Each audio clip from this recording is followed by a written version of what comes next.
Parque Cafe dito sa Guagua, Pampanga. At kagagalon lang namin dito kahapon na. At andito na naman kami. Alam niyo kung bakit? Kasi itatry namin ang iba pa nilang mga menu.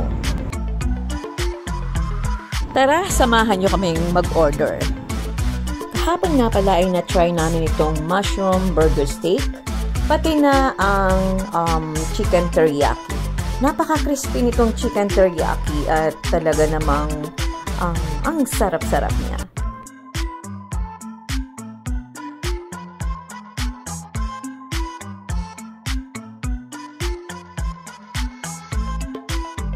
Ang ita-try namin naman ngayon ay ang kanilang spicy Spanish style pasta at yung carbonara kay ate.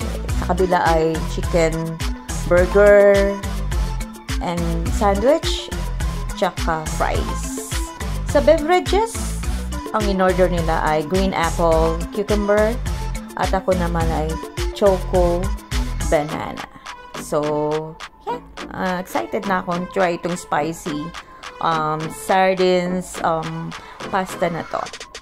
So, tara, samahan nyo kaming mag-snacks, mag-merienda, mag-unwind dito sa Parque Cafe.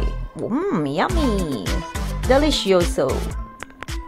Sa mga taga San Fernando, Dolores, ano pa ba? Bacolor, Betis, at iba pang malapit na barangay sa Guagua.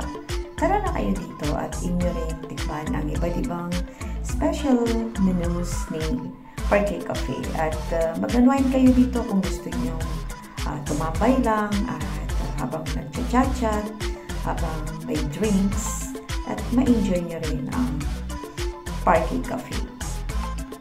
At syempre, thank you sa mga sponsors namin, si Mami Dolor and Daddy Bread, na mula kagabi ay kasama namin kumakain dito.